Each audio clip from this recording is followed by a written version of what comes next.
More about Pro Football Focus. We all know that Brock Purdy's really good, but we also know that the Niners are really good and that the system is quite effective and that it helps him. So it's kind of a chicken and the egg thing. How much does Brock help the Niners? How much do the Niners help Brock? Well, Pro Football Focus try to really quantify all the things that are helping Brock just on offense.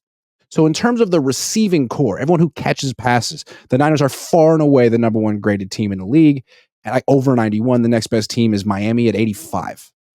Okay. Obviously, pass protection is not a strength for the 49ers, but grade on play action passes, far and away the best. Grade on screens or yards per completion on screens, far and away the best. Grade on RPOs, far and away the best. So I think that kind of paints a picture of what Brock's working with.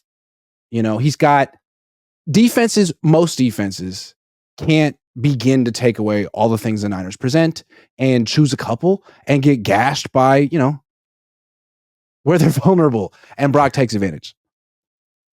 I actually, I want to throw this out there too, because Brett Coleman's co-host, I think it's like called the Bootleg Podcast, his name's EJ. He worked with somebody from PFF, and they came up with a quarterback stat. And what they did is they took, and it's a weighted metric, but they took special teams EPA, offensive line EPA, offense EPA, running EPA, how open receivers get, and then one more thing. And they combined it together and they came up with like an overall score of what they think each quarterback gets as far as help. And then they took what they've contributed on top of that. And if either, you know, some quarterbacks took away from their team, some quarterbacks added. And I think I'm curious to see how this stat plays out because it is brand new, small sample size. They had Brock as number 4 in the league as far as help goes from the rest of his team combined. But what I found actually impressive is that he took that and gave them a slight boost. So he played slightly above what expectation is, even though the team was really high level. So I thought that was actually cool. Now, guys like CJ Stroud, Geno Smith, believe it or not, who else was there? A couple other guys. They really, Jordan Love, they really elevate their teams. Some guys make their teams go back. So I say all of that to say that's a different stat than what you're looking at.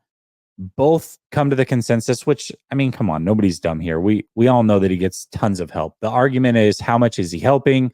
Can he do it without the help? Is he a lead? We're going to find all of that out over time.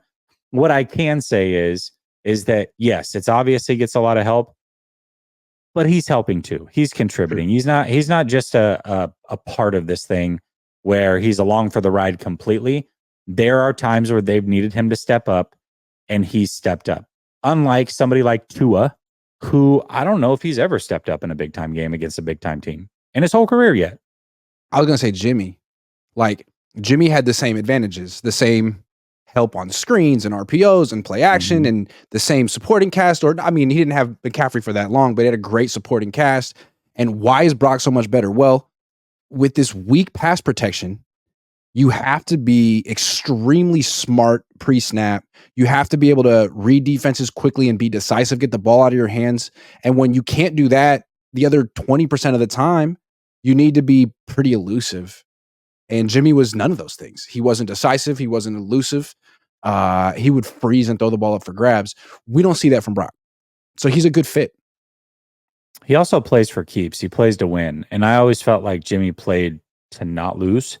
He's not the only one. There's a lot of quarterbacks that play that way. Jimmy played like Kyle coaches. Right? Which is like, oh, we got a lead. Holy crap. Like, let's just, can we hand it off, or can I just throw some dump offs over the middle? I don't know. Brock Purdy doesn't play that way at all. It might, when these weapons start getting stripped away from him, it might come back and be the reason why he regresses a little bit, because he does play a little bit reckless from time to time. But I like that. I don't know. I like that from a quarterback. I like a little bit of reckless play. I like the chance taking. So I'm all for it. I think that's, for me, the biggest difference between him and Jimmy, in a good way. I mean, there's so many differences. Let's go with that for a second. There's a lot of differences. Like, you can talk about all the stuff on the field, the mobility. He cares about football. But what? He cares about football. That's what I was going to say. Like, just the professionalism. Jimmy kind of acted like entitled, like, hey, I didn't really want to come to this team. It wasn't my choice. I wanted to be the heir apparent for Tom Brady and I wanted to play for Belichick, but here I am and I saved you guys and you can't win without me and you paid me right away. So, you know what? When you call me, I might not get back to you right away. Like I kind of holding you hostage. And I think that was kind of a big thing with them for a while. He felt he was like competing with Kyle and bigger than the team, and he wasn't that good.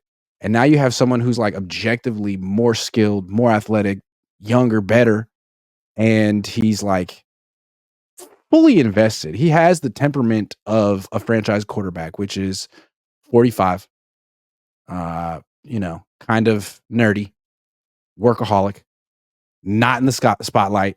I mean, Drew Brees, Peyton Manning, all-time nerds. Now, Peyton was on Saturday Night Live, and I'm sure Brock Purdy will be eventually because he's kind of funny, but basically they're all-time nerds. And that's good. Jimmy was a freaking male model. So was Kaepernick. Yeah. I brought this up to Coach on Monday. Tell me what your thoughts are.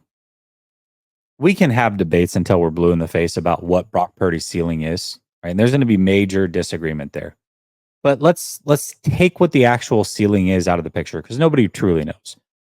But if I were to say, whatever that ceiling is, Grant, one player is guaranteed, one quarterback in the league that is young is guaranteed to reach that full potential.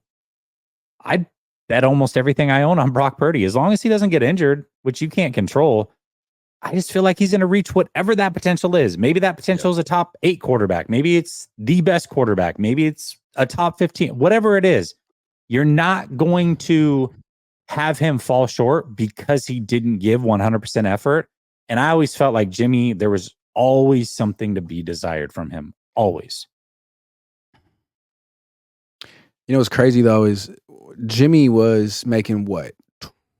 $27 million a year. Was that what he made with the Niners? Something like that. 27? Yeah. Something like that. And it was outrageous. Brock's going to make more than twice that. Yeah. It's going to be crazy.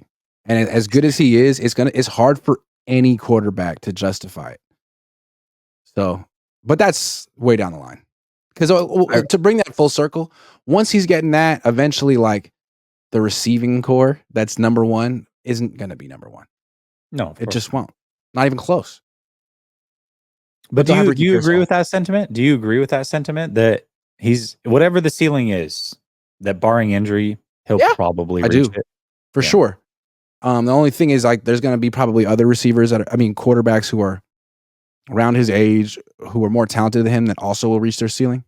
But it's good to have a good quarterback. Like if Jordan Love reaches his ceiling and Brock Purdy reaches his ceiling, who's going to be better? Well, Jordan Love. He's more physically gifted. Yeah. So, but at least Brock's going to get every.